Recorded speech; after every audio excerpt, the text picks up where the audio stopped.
الحمد لله نحمده ونصلي على رسوله الكريم أما بعد فأعوذ بالله من الشيطان الرجيم بسم الله الرحمن الرحيم. کل میں اعلان کرنا بھول گیا تھا کہ آج بیان جلدی شروع ہوگا، تو لوگ اسی چکر میں ہیں 10:30 اور 11 کے، کہ آج تراویح میں جو روحانی اطمینان ملا ہے، جو روحانی سکون، اتنے خشوع و خضوع سے شاید کبھی تراویح نہ پڑی ہو، ایسے مزے سے ختم ہو گئی تراویح۔ اگر پورا مہینہ اسی طرح ہوا کرے تو کتنی خوشی ہوگی۔ بعض لوگوں کو یہ اشکال، میں بیان شروع کرنے سے پہلے ایک دو وضاحتیں کر دوں۔ بعض لوگوں کو یہ اشکال ہو رہا ہے کہ کل میں نے دعا بیان کے بعد کے بجائے تراویح کے فوراً بعد ہی کرا دی، یہ میں نے جان بوجھ کے کیا تھا۔ اس میں دو حکمتیں ہیں۔ ایک تو یہ کہ دعا اس وقت کرنی چاہیے جب موڈ ہو دعا کا، یہ پبلک کی ڈیمانڈ پہ نہیں ہے، سمجھ رہے ہیں نا؟ یہ نہیں کہ یہ کوئی پبلک کی اس ڈیمانڈ ہو۔ وہ کیا ہوتا ہے کہ بھئی یہ ایک لفظ اس کے لیے استعمال ہوتا ہے، بہت یعنی ایک کامن لفظ ہے، اس موقع پر استعمال ہوتا ہے، فرمائشی پروگرام۔ ہاں ٹھیک، دعا ایسی چیز نہیں ہے جو فرمائشی پروگرام ہو، یہ انسان کی اپنی کیفیت پر ہوتا ہے۔ ختم قرآن کے موقع پر دعائیں یہ بھی ایک قسم کا اس میں بھی روحانیت کم اور فیشن سا زیادہ بن گیا ہے۔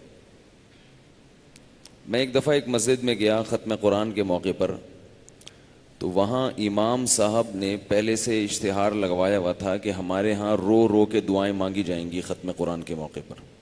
امام صاحب نے یا انتظامیہ نے، وہ بینر لگے ہوئے ہیں، رو رو کے ہمارے ہاں دعائیں مانگی جائیں گی۔ پبلک کو نا بس اکٹھا کرنا چاہتے ہیں ہم لوگ کہ زیادہ سے زیادہ لوگ ہمارے پاس آئیں۔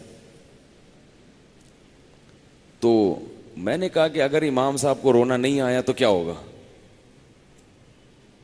یہ تو اپنے اختیار میں نہیں ہے نا۔ اب یہ بھی ایک انٹرٹینمنٹ کا لوگوں نے ذریعہ بنا لیا ہے، رو رو کے دعاؤں کو۔ بھئی یہ تو کبھی رونا آ جائے تو ٹھیک ہے، نہیں آئے تو نہیں ہے، ویسے ہی مانگ لو، اور کبھی نہیں بھی مانگو۔ ختم قرآن کے موقع پر دعا کوئی ویسے بھی ضروری نہیں ہے۔ ہمارے شیخ حضرت مفتی رشید احمد صاحب رحمہ اللہ کے ہاں جب قرآن ختم ہوتا تھا تو دعا نہیں ہوتی تھی،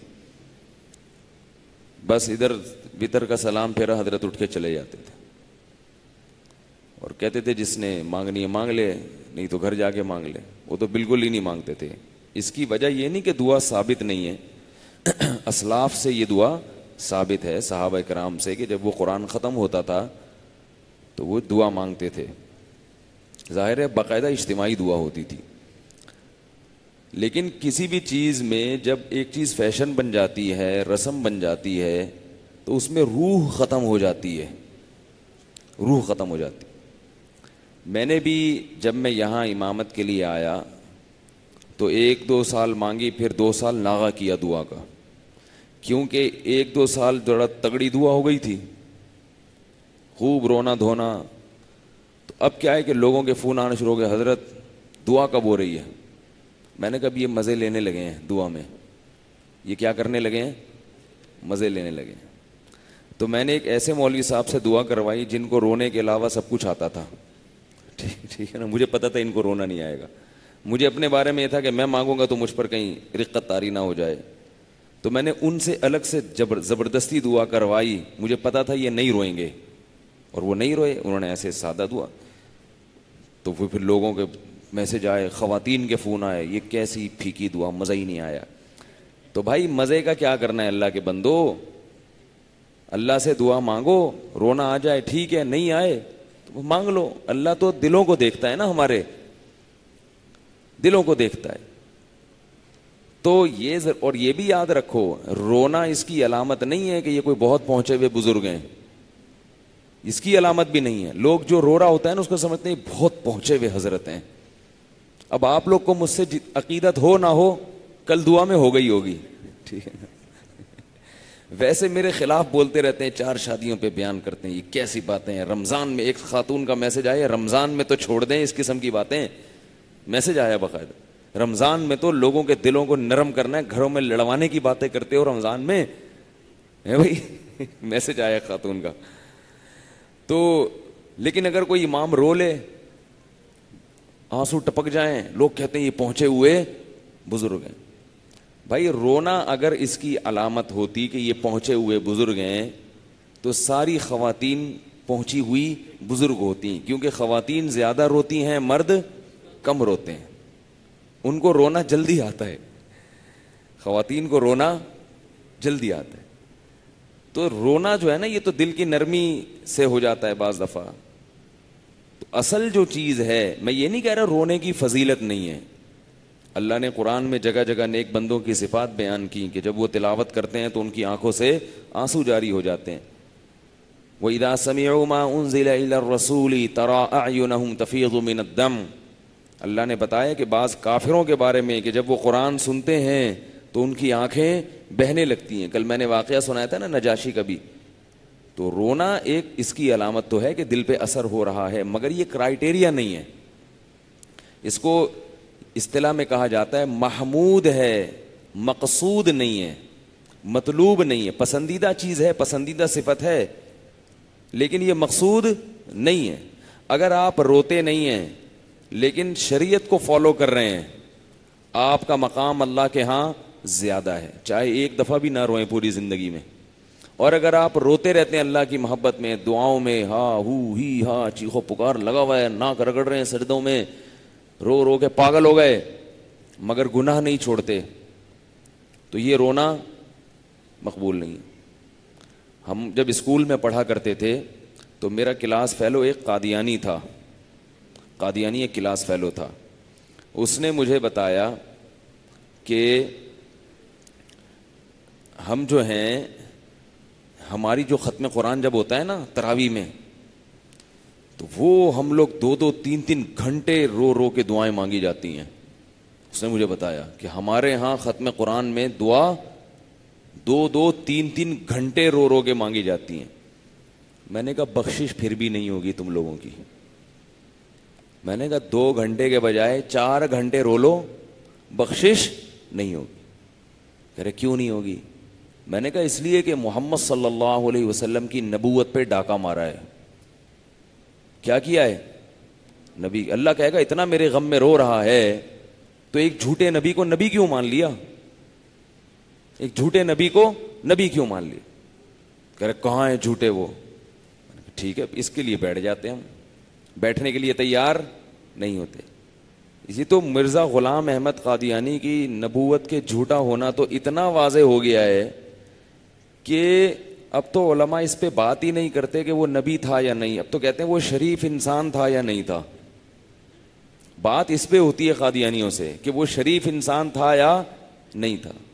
اور اللہ نے اس کو ایسا رسوا کیا, ایسا ذلیل کیا کہ اس کی اپنی کتابوں میں اس سے ایسی ایسی چیزیں لکھوا دی ہیں کہ قادیانی اس کی کتابیں تبدیل کرتے کرتے تھک گئے ہیں. بولے ہم اپنے پیغمبر کی کس کس مسٹیک کو صحیح کریں, کتنے چھاپے ہیں, کیونکہ اب ختم نبوت والوں نے مرزا کی جو پرانی تصنیفات ہیں نا اس کی بڑی تعداد میں وہ اپنے پاس سیو کر لی کہ یہ ہر نیا ایڈیشن پرانے ایڈیشن سے چینج ہوتا. ہماری بخاری کب سے وہی چلی آ رہی ہے نا, کیا خیال ہے؟ ہمارے حدیث چینج نہیں ہو سکتی, سندیں ہیں ان کی باقاعدہ, راویوں کے نام چینج نہیں ہو سکتے. جو نبی نے کہہ دیا وہ پتھر پہ لکیر بن گیا. ان کے ہاں اتنی چینجنگ. تبھی ایک قصہ سنا دوں آپ کو, مزہ آئے گا انشاءاللہ, کہ قادیانی یہ تو چاہتے نہیں ہے دین پہ آنا, تو اب روتے رہیں. ہمارے ایک استاذ تھے میرے بڑے, بہت ہی یعنی یوں سمجھیں کہ میرے محسن استاذ ہیں, جو مجھے دین پر لانے والے ہیں, مجھے اس علم کے راستے پر لانے والے وہی تھے. اللہ ان کی عمر میں علم میں برکت دے. تو انہوں نے قادیانیوں کے خلاف حضرت مولانا منظور چنیوٹی, ان کا نام سنا ہوگا آپ نے, یہ سارے ہمارے اکابر کی محنتیں ہیں قادیانیوں کے خلاف, رافضیوں کے خلاف. اور آج نئے نئے فرقے پیدا ہو کر ہمارے اکابر کو برا بلا کہتے ہیں, بولتے ہیں یہ لوگ صحیح نہیں ہیں, ہندوستان میں دین کی بقا کے ذریعہ بننے والے کون تھے؟ ہمارے اسلاف تھے. قادیانیوں کے خلاف کھڑے ہوئے, رافضیوں کے خلاف کھڑے ہوئے, گوروں کے, انگریزوں کے خلاف کھڑے ہوئے. ان میں سے کوئی بھی نہیں تھا جو نئے نئے فرقے پیدا ہو رہے ہیں نا, یہ تھے ہی نہیں, پیدا ہی نہیں ہوئے تھے. اور جو پیدا ہوئے تھے وہ کچھ بھی نہیں کر رہے تھے, وہ سوائے لوگوں کو فروئی مسائل میں لڑوانے کے کچھ بھی نہیں کر رہے. زور سے آمین, آہستہ آمین, ٹانگیں چوڑی ٹانگیں پتلی, یہ ان چکروں میں لگے ہوئے تھے بس. بڑے بڑے سارے کارنامے ہمارے بزرگوں نے کیے بر صغیر میں. تو اور پوری دنیا میں آپ جا کے دیکھو, آپ کو ہمارے اکابر اور ہمارے بزرگوں کی برکات پوری دنیا میں نظر آئیں گی. امام حرم نے ایک دفعہ بیان کے دوران یہ بات کہی کہ دنیا میں کہیں بھی سفر ہو, کہیں بھی کوئی علم کا کوئی مرکز ہمیں نظر آتا ہے, ہم اس سے پوچھتے ہیں تم نے یہ کہاں سے, تم کہاں سے فارغ ہوئے ہو, یہ کہاں سے تمہارا سلسلہ ہے؟ تو کہتے ہیں جاء من دیوبند. اس کے تانے بانے کہاں سے جا کے ملتے ہیں؟ دیوبند سے.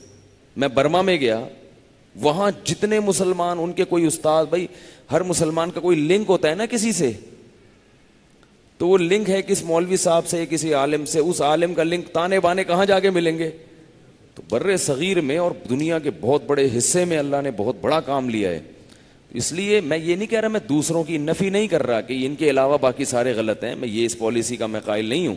یہ جو لوگ کہتے ہیں نا بھائی ہم ہی صحیح ہیں باقی سارے جہنم میں جائیں گے, یہ غلط ہے. لیکن یہ بہت بڑی فضیلت ہے جو ہمارے اکابر کو حاصل ہے, تو ان کو گمراہ نہ کہو اللہ کے بندو. کوئی بھی ایسی دعوت, کوئی بھی ایسی تحریک جو کہے یہ اکابر کے عقائد غلط تھے, یہ اکابر غلط تھے, وہ غلط ہے. وہ سمجھا نہیں ہے, تحریریں نکال کے عبارتیں توڑ موڑوں کے پیش کرتے ہیں, کس کا کیا مطلب ہے اس کا کچھ اور مطلب بنا کے پیش کر دیا. اس طرح سے حساب کتاب چل رہا ہے اور ہمارے اکابر کو رسوا کیا جا رہا ہے. مجھ سے ایک دفعہ ایک عربی نے پوچھا, ایک عرب نے, اس نے کہا کہ تم لوگوں کے عقائد صحیح نہیں ہیں. مجھ سے کہا, پہلے مجھ سے پوچھا آپ کا مسلک کیا ہے, میں نے بتایا. انہوں نے کہا تم لوگ کے عقائد, پروپیگنڈا اتنا کیا نا سعودی عرب میں بھی ہمارے خلاف. تو میں نے کہا پوچھ لو بھائی, مجھ سے پوچھو میرے عقائد. تو ایک ایک عقیدہ پوچھتے گئے, میں اس کا جواب دیتا گیا. اس نے کہا یہ تو سارے صحیح ہیں. تو میں نے کہا یہی ہمارے اکابر کے عقائد ہیں, میں نے تو اپنے اکابر سے ہی سیکھے ہیں یہ عقائد, تو میں کون سا غلط ہے بھائی؟ اس نے کہا وہ جو کتاب میں ہے. میں نے کہا کتابوں کو چھوڑو, کتاب میں کچھ کا کچھ بنا دیا جاتا ہے, کچھ کا کچھ بنا دیا جاتا ہے. وہ کتابوں کے جواب بھی ہیں, اس پر مستقل تصنیفات ہیں, لیکن کسی کی بھی کتاب کو اٹھا کے اس کی سیاق و سباق حذف کر کے بیان کیا جائے گا تو وہ کچھ کا کچھ بن جاتا ہے. اور بعض دفعہ اصطلاحات ہوتی ہیں, اصطلاحات ٹرمز ہوتی ہیں, ان کا مطلب میری نظر میں کچھ اور ہے, آپ اس کا مطلب کچھ اور لے کے مجھ پہ کفر کے فتوے لگا دیتے ہیں. اب مثال کے طور پر ایک عقیدہ وحدت الوجود ہے, اس کو لے کے سب نے علماء دیوبند پہ کفر کے فتوے لگائے ہیں, جبکہ جو کفر کے فتوے لگانے والے ہیں ان کو پتہ ہی نہیں کہ عقیدہ وحدت الوجود کا مطلب کیا ہے. وہ جو اس کا مطلب بیان کرتے ہیں, جو اس کا مفہوم بیان کرتے ہیں, اس کا یہ مطلب ہے ہی نہیں کہ اللہ کے علاوہ دنیا میں کوئی ہے ہی نہیں. یہ مطلب ہی نہیں ہے بھائی, یہ تو ایک ٹرم ہے, یہ تو ایک اصطلاح ہے. جو اصطلاح وضع کرتا ہے اس سے پوچھا جاتا ہے نا کہ آپ کا مطلب کیا ہے. کہ بھی کسی بھی اصطلاح میں اس کے لفظی معنی کو نہیں دیکھا جاتا, لفظی معنی کو نہیں دیکھا جاتا. یہ دیکھا جاتا ہے کہ اس فیلڈ کے ماہرین اس لفظ کا مطلب کیا لیتے ہیں. وہ مطلب اگر غلط ہے پھر آپ اس پہ کفر کے فتوے لگائے. وہ مطلب اگر شریعت کے خلاف نہیں ہے تو آپ اس پہ کفر کا فتویٰ نہیں لگا سکتے. جس کو عقیدہ وحدت الوجود کا مطلب ہی نہیں پتا ہے, وحدت الوجود کا لفظی مطلب تو یہ ہے کہ اللہ کے وجود کے علاوہ باقی کوئی وجود نہیں ہے, یہ مطلب ہم لیتے ہی نہیں ہے بھائی. وحدت الوجود کا یہ مطلب ہی نہیں ہے, یہ تو ایک ٹرم ہے. خیر کہاں سے کہاں بات نکل جائے گی, میرے اصل موضوع سے میں ہٹ جاؤں گا. تو وہ کیا بتا رہا تھا میں, وہ تو سنا رہا تھا, ہاں قادیانیوں کا میں قصہ سنا رہا تھا کہ بھئی ہمارے اکابر نے بہت کام کیا. قادیانی کھا جاتا آپ کو اگر ہمارے اکابر نہ ہوتے, ان کی قربانیاں نہ ہوتی. اور کفن باندھ کے گئے ہیں ہمارے اکابر, ان سے ہر میدان میں لڑائی کی ہے. کفن ساتھ لے کے جاتے تھے عدالتوں میں, کفن ساتھ. علامہ انور شاہ کشمیری رحمۃ اللہ علیہ کے سے جج نے کہا تھا کہ میں جتنا متاثر زندگی میں آپ سے ہوا ہوں کسی اور سے نہیں ہوا. جب وہ قادیانی عبارت پیش کر کے سناتا تھا نا تو یہ فوراً آپ ڈاکٹر ذاکر نائک کو بھول جائیں گے. یہ کہتے تھے یہ عبارت اس طرح نہیں ہے بلکہ اس طرح ہے. کتاب فلاں ہے، صفحہ نمبر فلاں ہے، کتاب لے کر آؤ. ابھی اسی وقت کتاب منگوائی جاتی، وہ صفحہ بھی وہی ہوتا، وہ عبارت بھی وہی ہوتی. جج نے کہا میں زندگی میں کسی سے متاثر نہیں ہوا اتنا. ایسے ان کے خلاف تیاری کر کے ہر میدان میں فائٹ کی. اب تو لوگ حلوہ کھا رہے ہیں. ابھی کیا کر رہے ہیں؟ حلوہ کھا رہے ہیں بیٹھ کے، اور ہمارے اکابر پہ کیچڑ اچھال. ساری انہی کی تحقیقات ہیں. تو خیر، ہمارے استاد سے حضرت مولانا منظور چنیوٹی رحمہ اللہ، منظور چنیوٹی رحمۃ اللہ علیہ کے ساتھ ائمہ حرمین کے دوسری دنیا میں دورے ہوئے ہیں. منظور چنیوٹی رحمۃ اللہ علیہ نے حرمین کے ائمہ کو بتایا کہ قادیانی کیا کر رہے ہیں، اور دنیا میں ان کے فتنے سے لوگوں کو آگاہ کیا، جا کے ان کو سمجھایا ہے کہ یہ کیا ہو رہا ہے. عرب کو تو پتہ ہی نہیں تھا کہ یہ دنیا میں کون سا فتنہ پھیلا ہوا ہے اور یہ کیا کر رہا ہے. تو حضرت مولانا منظور چنیوٹی رحمۃ اللہ علیہ کے پاس گئے اور انہوں نے سیکھا مناظرے کا علم ان سے قادیانیوں کے خلاف. تو ہم بھی پھر اپنے استاذ کے ساتھ لگ گئے. ہم ذرا بچے تھے، ہمیں تو ان چیزوں میں زیادہ مزہ آتا تھا. تو ہمارے محلے میں ایک لیفٹیننٹ کمانڈر آیا کرتا تھا نیوی کا، وہ قادیانی تھا. وہ ہم پہ دانے ڈال رہا تھا روزانہ. ہماری عمر ہوگی 19-20 سال یا 21 سال بمشکل. وہ روزانہ دانے ڈالتا ہے، او مرزا نے یہ لکھا، مرزا نبی کا ایسا عاشق تھا، مرزا غلام احمد تو یوں تھا، مرزا تو، اور بڑے جانا ہم پہ. اللہ کا شکر ہے ہمارا ایمان اتنا ہلکا نہیں تھا کہ ہم ٹر بن جائیں. ہمارے حضرت فرمایا کرتے تھے کہ بچپن میں ہمیں ایک کتاب پڑھائی جاتی تھی، اس کا نام تھا پکی روٹی. کتاب کا نام کیا تھا؟ پکی روٹی. پنجابی میں تھی وہ. اس میں لکھا ہوا تھا کہ جے کوئی پوچھے، سوال تھا اس میں، بچوں کو پڑھائی جاتی تھی. میں سوال تھا، جے کوئی پوچھے توڑا ایمان کھلوتا ہے کہ بیٹھا. بیٹھے کو پنجابی میں کیا کہتے ہیں؟ بیٹھے کو بیٹھے کہتے ہیں. توڑا ایمان کھلوتا ہے کہ بیٹھا. تو جواب کیا ہے؟ بیٹھا. اس لیے کہ کہیں ٹر نہ ونجے. اگر کھلوتا ہوا تو کہیں ٹر نہ ون جائے. تو ایمان کیسا ہونا چاہیے؟ بیٹھا ہوا ہونا چاہیے، کیونکہ بیٹھے ہوئے آدمی کو چلانا مشکل ہے. پہلے اٹھاؤ گے پھر، اور چلے ہوئے آدمی کو دھکا دو گے چل جائے گا. تو حضرت فرماتے تھے کہ بچپن میں ہمیں کتاب پڑھائی جاتی تھی، اس میں لکھا ہوا تھا توڑا ایمان کھلوتا ہے کہ بیٹھا. جے کوئی پوچھے، ہمارے حضرت تھے پنجابی، تو ان سے میں نے 2-3 چند پنجابی کے الفاظ یاد کیے. جے کوئی پوچھے توڑا ایمان کھلوتا ہے کہ بیٹھا. تو اس نو دسیو بیٹھا، کہیں ٹر نہ ونجے، کہیں ٹر نہ ونجے. تو اللہ کا شکر ہے ہمارا ایمان کیا تھا؟ بیٹھا ہوا. لیکن ہم نے کہا چلو اس سے مناظرہ کرواتے ہیں. تو ہم نے کیا کیا کہ اپنے استاذ کو بلوا لیا. ہم نے کہا حضرت آپ کی تیاری ہے؟ انہوں نے کہا چلو بھائی. اچھا، اس کو ہمارے استاذ نے کہا کہ اس کو نہیں بتانا کہ میں، وہ تو مفتی تھے ہمارے استاذ، یہ نہیں بتانا کہ مفتی بھی آ رہے ہیں میرے ساتھ، ورنہ یہ کرے گا ہی نہیں. ہم نے کہا ہم آ رہے ہیں اور ہمارے ساتھ ایک اور بھی ہوں گے، وہاں لے آؤ. ہم نے کہا ہم آپ کے گھر آئیں گے. ٹھیک ہے جی. اب لیفٹیننٹ کمانڈر کے گھر ہم چلے گئے. بڑا بنگلہ اس کا خوبصورت. ہم اس کے میں گئے. اچھا، کیا ہوا ہے کہ ہمارے استاذ نے پورا مناظرہ سیکھا تھا قادیانیوں کے بارے میں. اور ایک ایک چیز کہ مولانا منظور چنیوٹی صاحب نے یہ بھی بتایا تھا کہ یہ لوگ سب سے پہلے کیا کرتے ہیں، آپ مناظرے سے پہلے جن کتابوں کے آپ نے حوالے دینے ہیں وہ اپنے سامنے ان کی لائبریری سے نکلوا کے رکھ لینا. ان کی لائبریری سے وہ کتابیں، ان کی لائبریری تو ہوتی ہے ان کے گھر میں، وہ کتابیں پہلے لا کے اپنے سامنے رکھ لینا. ورنہ موقع پہ جب آپ نے حوالے پیش کیے نا، یہ کتاب پیش نہیں کرے گا، یہ کہے گا وہ تو مل نہیں رہی، وہ تو یہاں ہے نہیں، وہ تو ہے ہی نہیں، وہ تو چھپنا بند ہو گئی، وہ تو ہے ہی نہیں، اس طرح کی بات. اب وہ ایک ایک چیز ان کو سکھائی گئی تھی. اب اس کی تقریر، ہمارے استاذ بھی پٹھان تھے، ٹھیک ہے نا. تو وہ جب گئے ہیں تو وہ قادیانی سمجھ رہا، یہ دیہاتی اسٹائل تھا ہمارے استاذ کا، کندھے پہ رومال. اس نے کہا یہ، وہ سمجھ رہا تھا یہ بیچارے، حالانکہ وہ بڑے عالم تھے، لیکن وہ کندھے پہ رومال، ان کا اسٹائل ایسا، تو وہ سمجھا کہ ان کو کیا پتا ہوگا. تو اس نے وہ ان کو سائڈ پہ بٹھا دیا اور ہم سے بحث شروع کر دی. وہ سائڈ پہ بیٹھے ہوئے اور ہم لوگ اس قادیانی کے سامنے، اور تقریر کہہ رہا ہے مرزا ایسا تھے، اس نے نبی کی شان میں یہ نعت کہی ہے، اس کے اشعار پڑھ پڑھ کے سنا رہا ہے، وہ تو نبی کا عاشق تھا، اور یہ اور وہ. اب ہم اس سے سوال پوچھ رہے ہیں کہ ہم کہہ رہے ہیں کہ دیکھیں وہ تو نبی صلی اللہ علیہ وسلم تو آخری نبی ہیں، تو آپ صلی اللہ علیہ وسلم نے تو بتایا کہ حضرت عیسیٰ آئیں گے دنیا میں, مرزا کو تو نہیں بتایا. اس نے کہا حضرت عیسیٰ کا تو انتقال ہو گیا ہے, جیسے غامدی کہتے ہیں نا حضرت عیسیٰ کا انتقال, تو حضرت عیسیٰ تو دنیا سے جا چکے ہیں. وہ جس عیسیٰ کے نبی نے آنے کی بات کی ہے اس سے غلام احمد مراد ہے. حضرت عیسیٰ کا کیا ہو گیا ہے, انتقال ہو گیا. پھر ہمیں کہنے لگا کہ خود سوچو, کامن سینس کی بات ہے, حضرت عیسیٰ آسمان پہ رہتے کیسے ہوں گے؟ آسمان پہ تو نہ آکسیجن ہے, آسمان پہ تو نہ بارش ہوتی ہے, نہ پانی ہے, نہ کھانا ہے, قضائے حاجت کہاں کرتے ہوں گے, ان کو زوجہ کی ضرورت نہیں ہوتی. یہ کیسی کامن سینس ایسا نا تقریر مار رہا ہے جناب ڈاکٹر صاحب کی طرح نا, اوور ایکٹنگ. تو بہت وہ ایسے لگا کے نا اس نے, ہمارے استاد تو بیٹھے ہوئے تھے کہ یہ جو بات بولے. ہمارے استاذ نے پہلے سے کتاب لگا کے رکھی تھی, اس میں سے حوالہ نکالا, اس میں مرزا نے لکھا ہوا تھا کہ حضرت موسیٰ علیہ السلام آسمان پہ زندہ ہیں. ٹھیک ہے نا, ایسی چھوڑی مرزا نے جو دنیا میں کسی نے ایسا کہا ہی نہیں, کیونکہ جھوٹا ہے نا, وہ تو چھوڑو ہے. اب قادیانی ایسی چیزیں تو چھپا کے رکھتے ہیں نا. ہمارے استاذ نے نکال لیا, انہوں نے کہا یہ مسئلہ, وہ اپنی تقریر کر رہا ہے. ہمارے استاذ نے بڑی نا خوبصورت انداز سے اس سے کہا یہ لیفٹنٹ صاحب ایک بات سنیں گے؟ جی جی جی فرمائیے. مسئلہ حل ہو گیا. اس نے کہا کیوں بھائی؟ اس نے کہا یہ جو کتاب ہے نا آپ نے خود کہا کہ مرزا کی کتاب ہے یہ, تو اس میں اس نے لکھا ہے کہ حضرت موسیٰ علیہ السلام تیسرے آسمان پہ زندہ ہیں.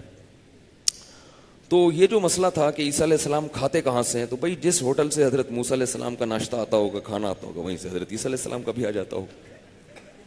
اور جہاں قضائے حاجت کے لیے حضرت موسیٰ علیہ السلام جاتے تھے وہ بھی ہے. اور بھائی اس کے تو ہوائیاں کان سے دھواں نکلنا شروع.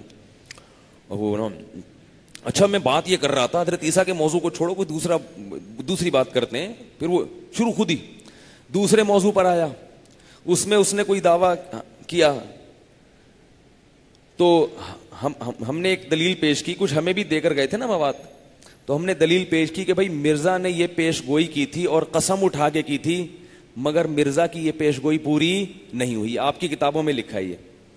تو اس نے کہا کہ دیکھیں اصل میں مرزا صاحب نے قسم اٹھا کے یہ پیش گوئی جو کی تھی, تو مرزا کا مطلب یہ نہیں تھا پیش گوئی سے, الفاظ تو ایسے ہی ہیں لیکن اس کی تعویل ہے, اس کا مفہوم کیا تھا وہ یہ نہیں تھا, مفہوم کچھ اور تھا.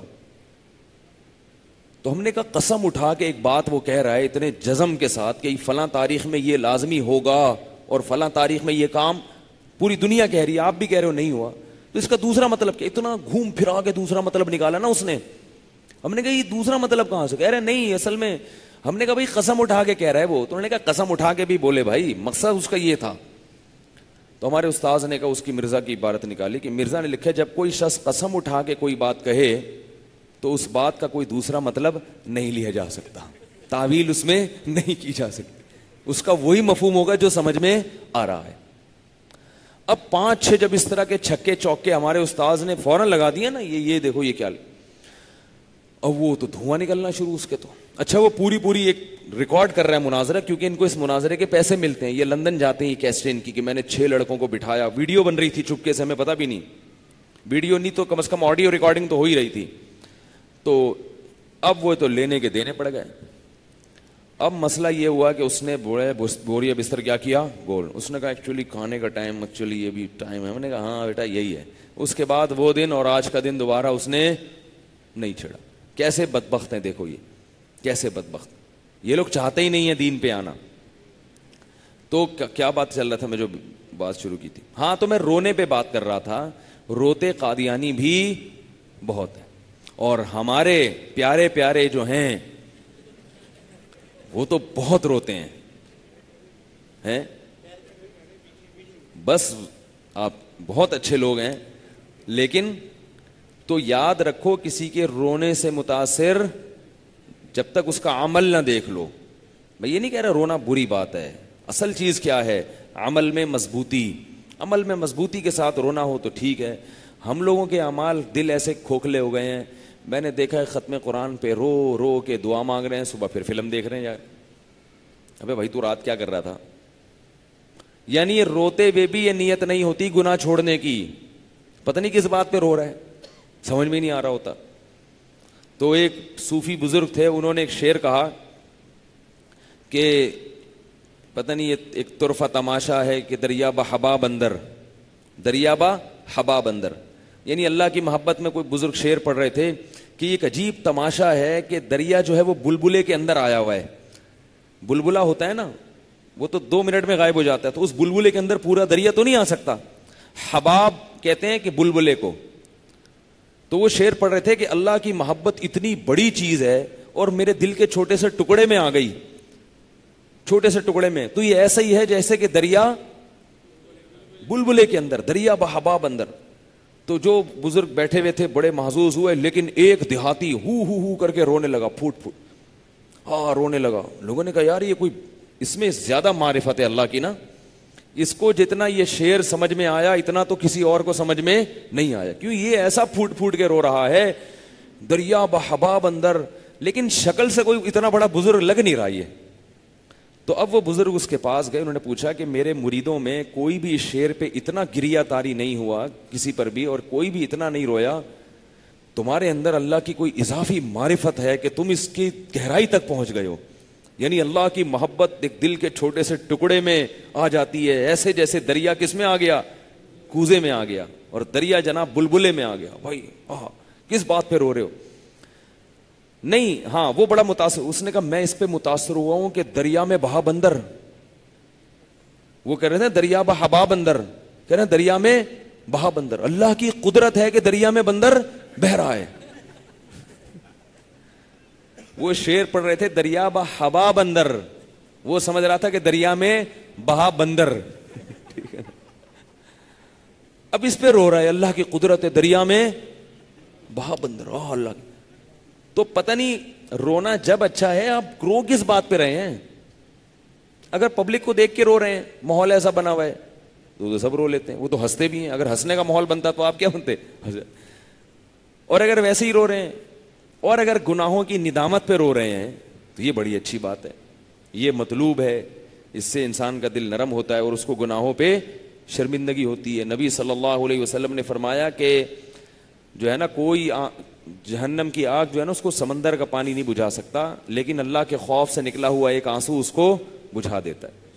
تو اس کی فضیلت ہے. تو اس لیے عمل پہ زیادہ توجہ دینی چاہیے. تو میں بتا رہا تھا کہ یہ دعا کو فیشن نہ بنا لینا چاہیے کہ بینر لگ رہے ہیں اور ایک انٹرٹینمنٹ ہو رہی ہے. ایک جگہ مسجد میں گیا، امام صاحب نے وہاں بھی کہیں لگایا ہوگا بینر رکھے رات کو رو رو کے دعائیں ہوں گی. اب کیا ہوا، میرا بیان تھا ختم قرآن کے موقع پر وہاں، تو بیان کے بعد وہ انہوں نے لائٹیں بجھا دی. مجھے کہا دعا کرائیں، میں نے کہا میں نہیں کرا رہا. میں نے کہا میں آپ کے اس پروگرام کا، دل میں میں نے سوچا بھئی یہ آپ کے پروگرام کا حصہ نہیں، آپ ہی کرائیں. اب میں نے دیکھا یہ بیچارے بہت کوشش کر رہے ہیں کہ روئیں، کیونکہ بینر پہ کیا لکھا ہوا ہوگا. اب رونا آ نہیں رہا. پبلک بولے گی یار ہم لوگ کو اس لیے بلایا تھا، کوئی کہاں سے آیا ہوا ہے، کوئی کدھر سے آیا ہوا ہے. اب وہ صاف لگ رہا تھا کہ اوور ایکٹنگ ہو رہی ہے. اوور ایکٹنگ نہیں ہوتی کہ یار نہیں آ رہا، تو ایسے موقع پہ تو اور بھی نہیں آتا، وہ تو اپنی کیفیات ہے. تو اس لیے اس چیز کو اتنا مسلط نہ کیا کریں. اصل چیز کیا ہے؟ عمل. اور یہ بھی یاد رکھو یہ جو اجتماعی دعائیں ہوتی ہیں یہ تو دعا سکھانے کے لیے ہوتی ہیں تاکہ دعا کے الفاظ یاد ہو جائیں. لوگوں کو یہ نہیں پتا ہوتا مانگنا کیا ہے، دعا کے الفاظ یاد ہو جائیں. لیکن شریعت میں انفرادی دعا کی اہمیت اجتماعی دعا سے زیادہ ہے، اس لیے انفرادی دعاؤں پر زیادہ زور لگایا کرو، اجتماعی کو کم اہمیت دیا کرو. شریعت میں بعض اعمال ایسے ہیں جو اجتماعی سطح پہ زیادہ اہم ہیں، جیسے فرض نماز، جمعے کی نماز، عید کی نماز ہے نا. کیا خیال ہے بھائی؟ تراویح کی نماز، ان میں اجتماع کی زیادہ فضیلت ہے. بعض اعمال ایسے ہیں جو انفرادی زیادہ اہم ہے. تہجد کی نماز یہ جماعت سے اہم نہیں ہے، بلکہ نبی صلی اللہ علیہ وسلم کا کمرہ مسجد کے بالکل متصل تھا، مگر آپ تہجد اپنے گھر میں پڑھتے تھے، مسجد میں نہیں پڑھتے تھے. سمجھ آئی بات؟ مسجد میں نہیں، کہاں پڑھتے تھے؟ گھر میں، تنہائی میں بالکل. اشراق کی نماز 2 رکعت جماعت سے ہے، یہ انفرادی ہے؟ انفرادی ہے. تو دعا کے بارے میں تو اللہ نے فرمایا ادعوا ربکم تضرعا وخفیا، اپنے رب کو پکارو عاجزی کے ساتھ اور خفیہ، چپکے سے.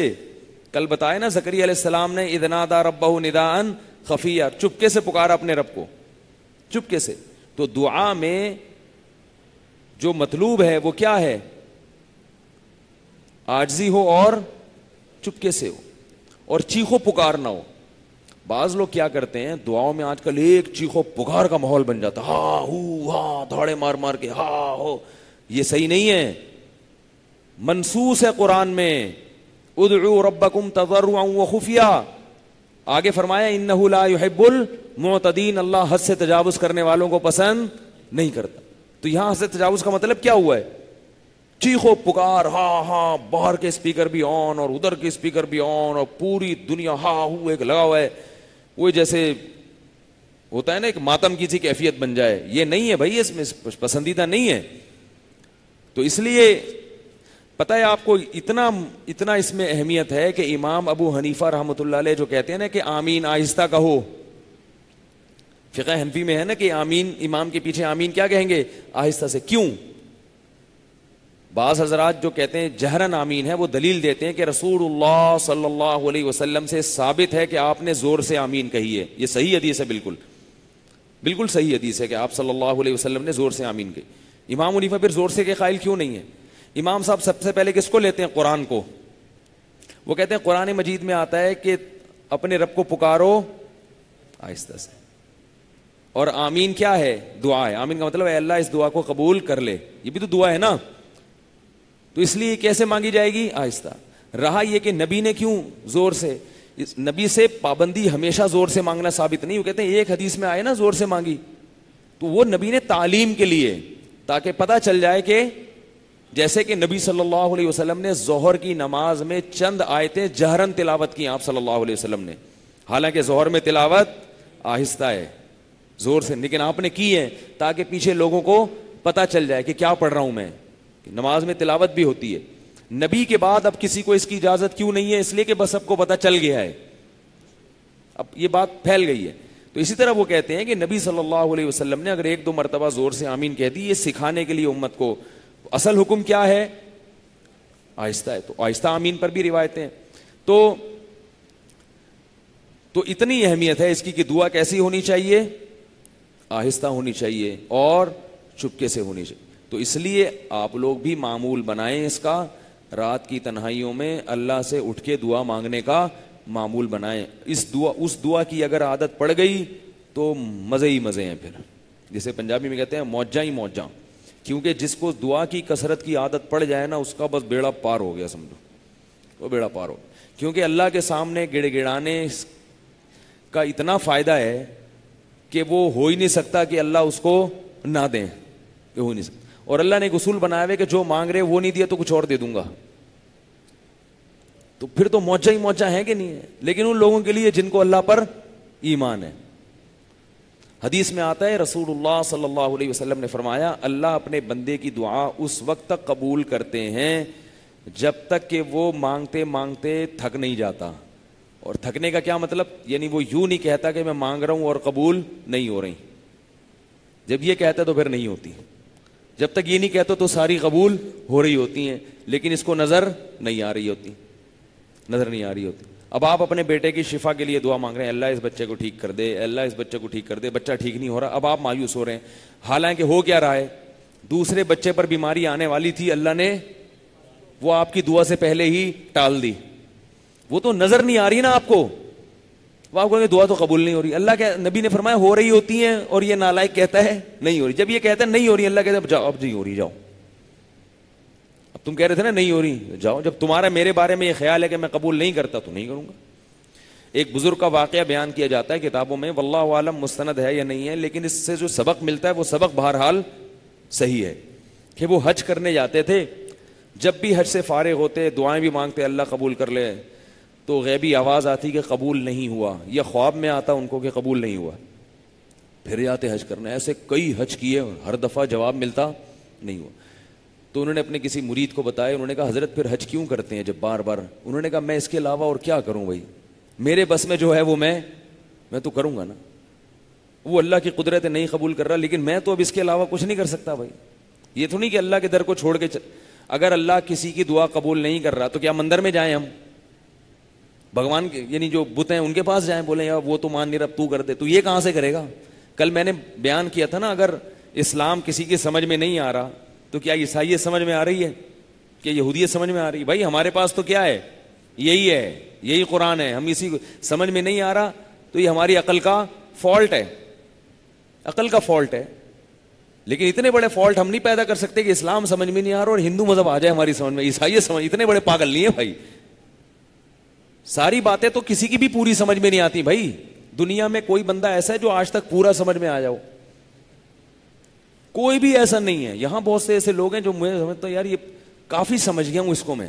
ایک واٹس ایپ پہ کسی نے کتاب بھیجی, ایک وہ کارٹون ہوتا ہے نا, اتنی لمبی کتاب ہے نا, وہ اتنی موٹی, اس کے چند صفحات ایک آدمی پڑھ رہا ہے اور اس کتاب پہ لکھا ہوا ہے عورت کو سمجھنے کی کتاب. اس پہ کیا لکھا ہوا ہے؟ اس کا میاں بیٹھا ہوا ہے, اس کو سمجھنے کی کوشش کر رہا ہے. اس کتاب کے کچھ صفحات پڑھے ہیں اور دکھایا وہ اتنی موٹی کتاب کے ابھی صفحات کیا ہیں, باقی ہیں. اس کو اپنی بیوی سمجھ میں نہیں آ رہی, اس کو سمجھنے کی کوشش کر رہا ہے, لیکن اس میں صدیاں لگ جائیں گی کیونکہ بہت موٹی کتاب ہے. ٹھیک ہے. تو دنیا میں پورا سمجھ میں کسی کا کوئی بھی, تبھی تو یہ فلم کا لفظ ایجاد ہوا ہے. لوگ کہتے ہیں یار یہ بہت بڑی فلم ہے, کہتے ہیں نا بہت بڑی فلم اس کو کہتے ہیں جو زیادہ تر سمجھ میں نہ آ رہا ہو, تھوڑا سا آ رہا ہو, اس کو کہتے ہیں بہت بڑی فلم ہے. اور جو بالکل ہی سمجھ میں نہیں آ رہا ہو اس کو کہتے ہیں یہ انگلش فلم ہے 3 گھنٹے کی فلموں کے ساتھ. ایک دفعہ گلشن اقبال میں ہمارے ایک شاگرد تھے, انہوں نے کسی بندے کے بارے میں کہا کہ یہ بندہ انگلش فلم ہے اور 3 گھنٹے کی گانوں کے ساتھ. کیا مطلب انگلش فلم ہے 3 گھنٹے کی گانوں کے ساتھ؟ انہوں نے کہا انگلش فلم 3 گھنٹے کی نہیں ہوتی, 2 گھنٹے کی ہوتی ہے. دوسرا اس میں گانے نہیں ہوتے. تو اس نے کہا یہ ایسی فلم ہے تو انگلش, مگر ہے کتنے گھنٹے کی, 3 گھنٹے کی, اور گانے بھی ہیں اس میں. یعنی ایسی فلم جو ابھی تک دنیا میں بنی, یہ وہ والی فلم ہے. میں نے کہا وہ پتہ نہیں, لیکن تم بہت بڑی فلم ہو یار.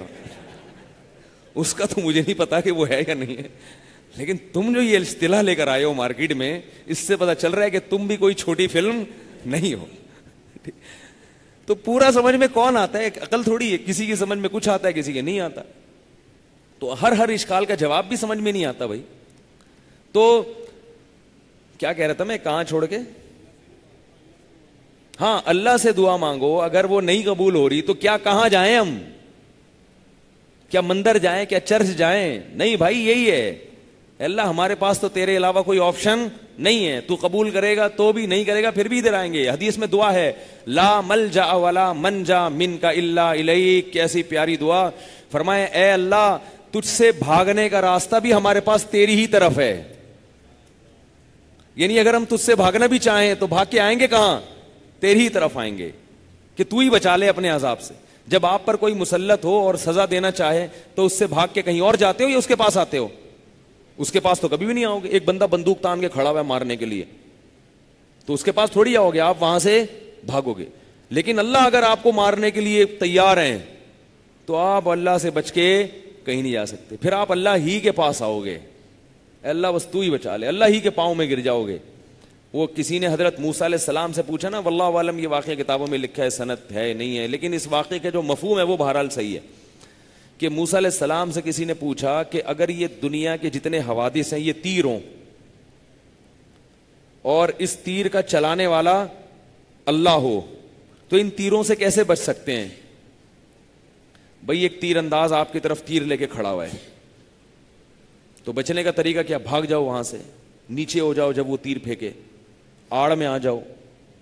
تو انہوں نے کہا اگر یہ تیر چلانے والا کون ہو؟ اللہ, اور تیر کیا ہے؟ یہ حوادث جتنے بھی آ رہے ہیں مصیبتیں, یہ تیر ہوں.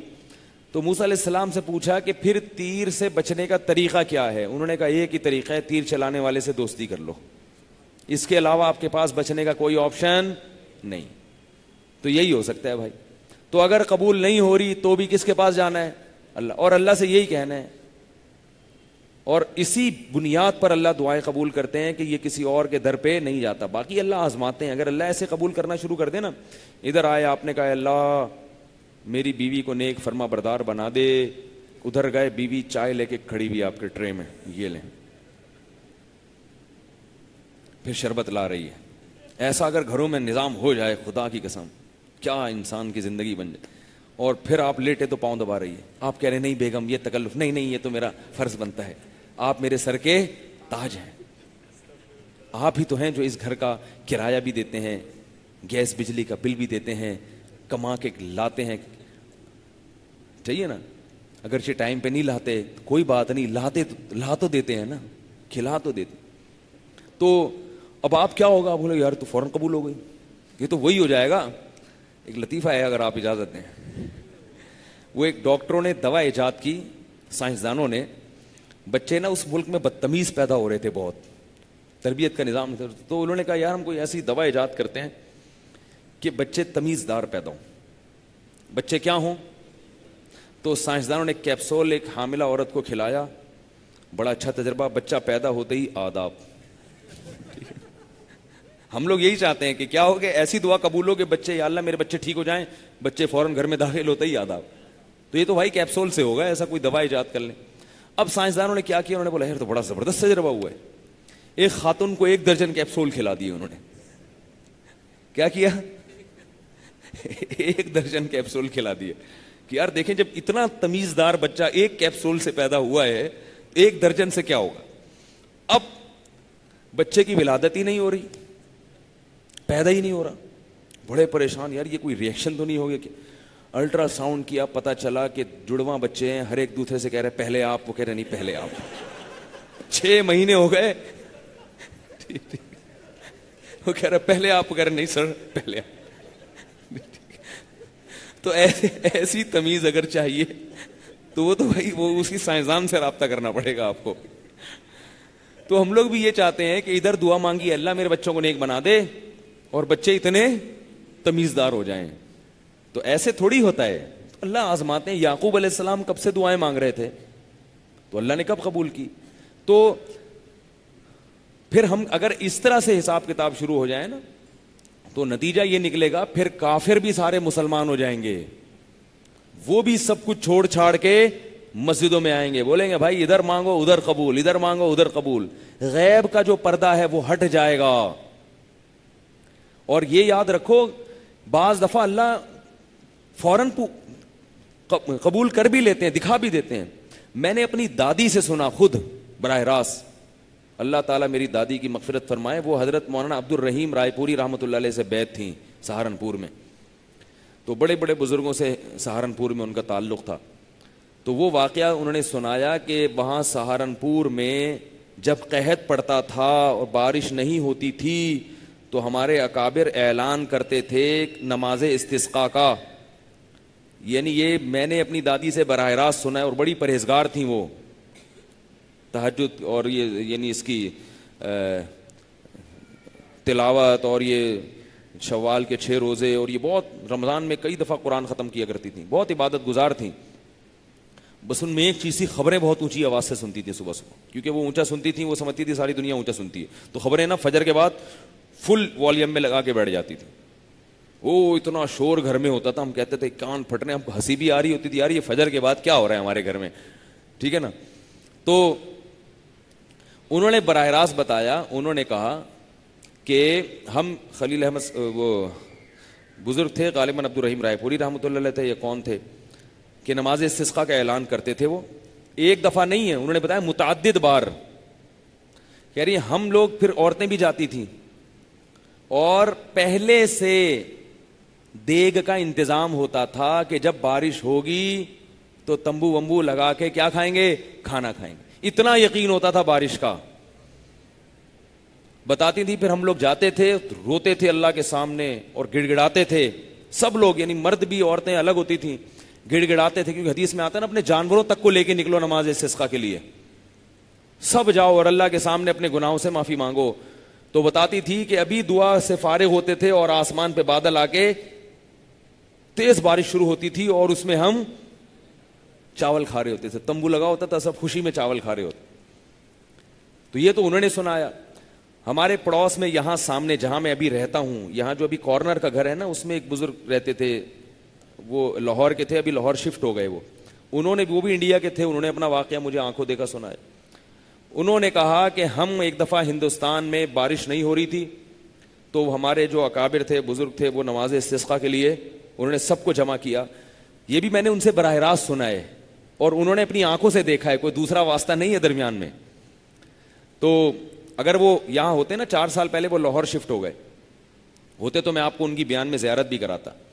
انہوں نے کہا کہ یہاں سے ہم لوگ گئے ہیں نماز, جب گھروں سے جا رہے ہیں نماز استسقاء کے لیے, نماز یہ انڈیا کے پنجاب کا واقعہ ہے, انڈیا میں جو پنجاب کا ایریا ہے نا وہاں کا واقعہ ہے. تو وہ کہہ رہے ہیں ہم لوگ نماز استسقاء کے لیے جا رہے ہیں تو ہندو لوگ کہہ رہے تھے یہ موسلے بارش برسانے جا رہے ہیں اور یہ بارش برسوا کے آئیں گے. یہ موسلے کیا کریں گے, مسلمان کو مذاق سے وہ کیا کہتے ہیں موسلے, یہ موسلے کیا کریں گے بارش برسا کے آئیں گے. کہہ رہے ہیں ہم جب گئے ہیں تو ہمارے ساتھ جو بزرگ تھے, میں ان کا نام مجھے ذہن سے نکل گیا, کہہ رہے ہیں انہوں نے جو دعا مانگی ہے سجدے میں جا کے, اور کہہ رہے ہیں اتنی شدید گرمی تھی کہ سورج کی روشنی ایسا لگ رہا تھا ہماری کمر کو جلا دے گی کمر کو, ایسے تپش تھی کہ کمر کا چمڑا گل کے ختم نہ ہو جائے کہیں. کہہ رہے ہیں وہ سردے میں تو جب جائیں گے تو کمر پہ لگے گی نا, وہ اتنا روئے ہیں. انہوں نے کہا کہ اللہ جب تک بارش نہیں برسے گی ہم یہاں سے نہیں جائیں گے. کہہ رہے انتہا کر دی رونے کی. اس کے بعد کہہ رہے ہیں ہم نے کیا دیکھا, بادل آئے ہیں اور تنا تن بارش, ایک دم جو ہے نا تنا تن بارش ہوئی. کہہ رہے ہم بھاگتے ہوئے جب بارش میں واپس آ رہے تھے تو ہندو ہنس رہے تھے, بولے موسلوں نے بارش کروا دی اپنے بھگوان سے کہہ کے. تو ہندو بھی اپنی آنکھوں سے دیکھا کرتے تھے, تبھی ہندو ہمارے بزرگوں کا بڑا احترام کرتے تھے, پتہ ہے آپ کو, بہت احترام کرتے تھے. بولے یہ بہت پہنچے ہوئے لوگ ہیں, یہ بھگوان سے جو مرضی بولیں بھگوان ان کی بات. اور ایک اور آپ بات سے قصہ نکل رہا ہے تو مجھے یاد آ رہے ہیں, میں سنا رہا ہوں. انہوں نے پھر پنڈی کا بھی ایک واقعہ سنایا کہ پنڈی میں ایسا ایک دفعہ ہوا, قحط پڑا, ہم نے کہتے ہیں نماز استسقاء کے لیے گئے اور دعائیں مانگتے رہے اور وہ بارش ہو گئی. پھر میں نے خود اپنے شیخ حضرت مفتی رشید احمد صاحب رحمہ اللہ سے ایک واقعہ سنا. وہ فرماتے ہیں کہ کراچی میں بارش بند ہو گئی تھی تو بہت عجیب حالات ہو گئے تھے اور دھول مٹی سے بیماریاں پھیل رہی تھیں. تو فرماتے ہیں کہ حضرت مفتی محمد شفیع صاحب رحمہ اللہ سے میں نے عرض کیا کہ حضرت نماز استسقاء پڑھنی چاہیے. تو حضرت مفتی محمد شفیع صاحب نے کہا کہ آج کل لوگوں میں وہ جذبہ نہیں ہے جو پہلے ہوا کرتا تھا, کیونکہ اس میں تو ہے گناہوں سے معافی نا. گناہوں سے تو بینک میں کی جاب کر رہا ہے وہ وہاں سے توبہ ہی نہیں کرتا, جو انشورنس میں ہے وہ نماز استسقاء تو پڑھ لے گا مگر توبہ نہیں کرے گا, جو انٹرنیٹ پر بےہودہ چیزیں دیکھ رہا ہے وہ نماز تو پڑھے گا مگر توبہ. اللہ تو کہہ رہے ہیں استغفروا ربکم, گناہوں سے توبہ کرو, پھر یرسل السماء علیکم مدرارا. تو اصل تو توبہ ہے نا, اس میں توبہ کر ہی نہیں رہا کوئی. تو اس لیے ہماری نمازوں میں ہماری دعاؤں میں جان ختم ہو گئی. تو ہمارے حضرت نے فرمایا کہ میں نے حضرت مفتی محمد شفیع صاحب رحمہ اللہ سے عرض کیا کہ حضرت نماز استسقاء ہونی چاہیے.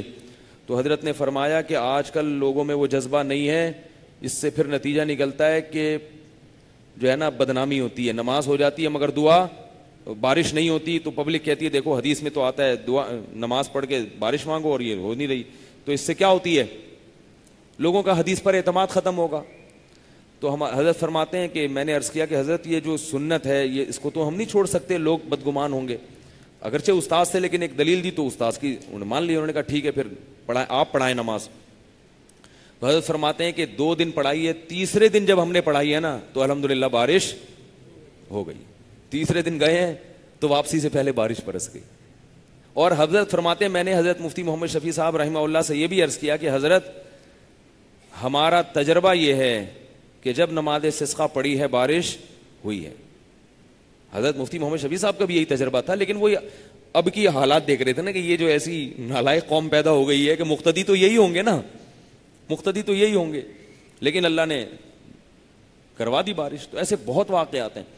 تو ایک اور واقعہ, یہ میں سارے وہ بتا رہا ہوں جو میں نے براہ راست سنے ہیں اور ان لوگوں سے سنے جنہوں نے اپنی آنکھوں سے یہ دیکھا, اور وہ وقت کے بڑے بڑے بزرگ تھے, ان میں کوئی بھی جھوٹا کذاب نہیں تھا. ایک اور ہندوستان کے ایک بزرگ تھے جو ہجرت کر کے یہاں آئے تھے, بوڑھے ہو گئے تھے, تبلیغ میں وقت لگایا کرتے تھے. تو میری ان سے گپ شپ ہو گئی, میرے بیان میں بڑے شوق سے بیٹھتے تھے, کافی ماشاءاللہ اللہ نے ان کو تقویٰ دیا تھا. انہوں نے اپنا واقعہ سنایا. انہوں نے کہا ہندوستان میں ہندوؤں نے ایک دفعہ ہمارے گاؤں میں پہ بلوا کا پروگرام بنایا. کیا پروگرام بنایا؟ بلوا کریں گے. وہ ڈنڈے لاٹھیاں لے کے نا, کلاڑے لے کے, جیسے وہ نا پھر وہ تو گاجر مولی کی طرح کاٹتے ہیں. کہہ رہے ہم لوگ اتنے تھوڑے تھے کہ دفاع نہیں کر سکتے تھے. اصل میں تو شریعت میں یہ ہے ایسے موقع پہ کیا کرو, وہ ڈنڈے لے کر آ رہا ہے تو تم اینٹ کا جواب کس سے دو, بزدلی نہیں ہے, کہ ایک آ رہا ہے ڈنڈے لے کے, آپ ادھر مصلی پہ بیٹھ گئے, اللہ میری مدد کر. اللہ کہتے ہیں مدد جب کروں گا جب وہ ڈنڈا تو تم بھی ڈنڈا, بلکہ کلاشنکوف. بزدلی نہیں ہے اسلام میں, لڑو, فائٹ کرو ان سے, اور پھر دعا بھی مانگو. لیکن وہ اتنے تھوڑے تھے کہ لڑ سکتے نہیں تھے, وہ تو ناممکن تھا لڑنا. تو کہتے ہیں تبلیغی جماعت کے ایک بزرگ تھے, ان کا بھی انہوں نے نام بتایا تھا, میں کیونکہ پرانے واقعات ہیں تو نام میرے ذہن سے نکل گیا. تو انہوں نے بتایا تبلیغی جماعت کے ایک بزرگ تھے, وہ اپنے گھر کی چھت پہ کھڑے ہوئے اور اللہ سے ہاتھ اٹھا کے دعا مانگنا انہوں نے شروع کی کہ اللہ ہماری عورتوں کی عزت کی حفاظت کر.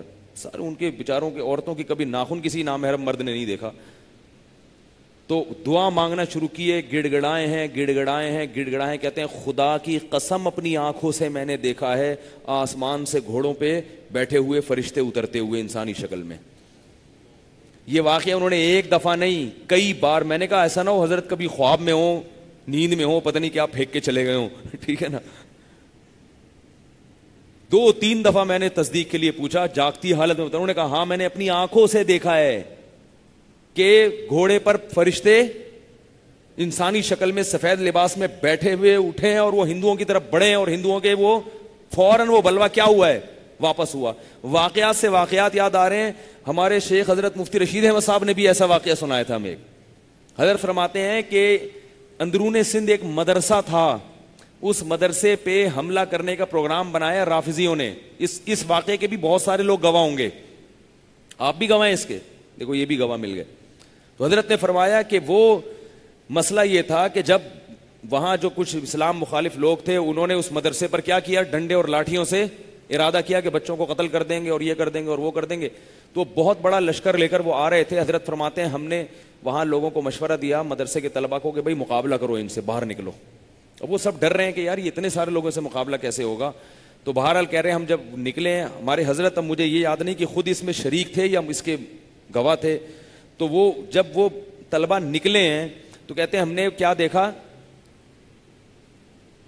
وہ جب ایسا ہوا ہے کہ وہ قریب گئے ہیں نا تو وہ پورا لشکر خود بخود واپس ہوا ہے.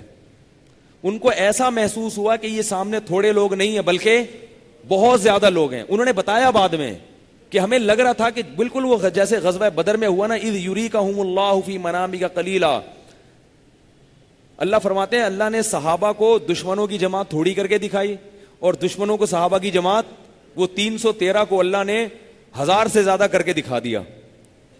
تو اللہ تعالیٰ بعض دفعہ ایسا کرتے ہیں کہ روپ بٹھانے کے لیے نا 4 آدمیوں کو 4000 کر کے دکھا دیتے ہیں. تو کہتے ہیں کہ جب وہ لشکر بھاگا ہے تو یہ بھی حیران ہو رہے تھے ہم اتنے ہیں نہیں, یہ بھاگ کیوں رہے ہیں. تو کئی لوگوں کے ہم نے ایسے لاٹھیاں دیکھی, ان کے سر پہ ایسے نشانات دیکھے جس قسم کی لاٹھیاں اور ایسے نشانات ہم نے کبھی دیکھے نہیں تھے. یعنی وہ ڈنڈے تو ان کے سر پہ پڑے ہی نہیں ہیں. تو وہ حیران ہو رہے تھے یہ مرے کیسے, ان کو تو کسی نے ڈنڈا مارا ہی نہیں ہے. وہ بھی اللہ کی غیبی مخلوق تھی جنہوں نے ان کی دھنائیاں لگائی ہیں. اور افغان جہاد میں تو تواتر کے ساتھ ایسے واقعات ہوئے, افغانستان کے جہاد میں, اس میں تو اتنی خبریں ہیں, اتنے واقعات ہیں کہ آسمان سے گھوڑوں سے فرشتوں کی فوجیں اتری ہیں اور باقاعدہ میدان میں شریک ہوئی ہیں, لڑی ہیں. یہ اتنے واقعات ہیں اس کا تو کوئی انکار کر ہی نہیں سکتا. تو بعض دفعہ اللہ بالکل سامنے دکھا بھی دیتے ہیں, لیکن یہ اللہ کی مرضی ہے. ہمیں یہ نہیں سوچنا چاہیے کہ اللہ مجھے بھی بالکل ایسے دکھا دے, اے اللہ میری فلاں سے لڑائی چل رہی ہے, ابھی گھوڑا اترے آسمان سے اور فرشتہ اترے. بھائی اللہ کی مرضی, ہمیں کیا کرنا ہے, اللہ سے دعائیں مانگنی ہے اس یقین کے ساتھ کہ اللہ دعاؤں کو رد نہیں کرتے. ٹھیک ہے نا. بس یہ آج اسی پر بیان کافی. پھر کل انشاءاللہ حضرت موسیٰ علیہ السلام والا واقعہ جو ہم نے جہاں سے چھوڑا تھا, ابھی ہمارے پاس صرف 2 دن رہ گئے ہیں, تو 2 دن میں جتنا ہو گیا, جتنے پیغمبروں کے واقعات ہو گئے. بیان کل پھر 10:10 پہ شروع ہوگا. تراویح آج کل جلدی ختم ہو رہی ہے. ٹیسٹ ٹیوب بیبی کی کیا حقیقت اسلام اجازت دیتا ہے, اس میں تفصیل ہے. بعض صورتوں میں جائز ہے, بعض صورتوں میں ناجائز ہے, پھر بتائیں گے کسی وقت. کوئی بات تو نہیں جی؟ ٹھیک ہے. اللہ تعالیٰ ہم سب کو سمجھنے کی, عمل کی توفیق عطا فرمائے. سبحانک اللہم و بحمدک نشہد ان لا الہ الا انت نستغفرک و نتوب الیک.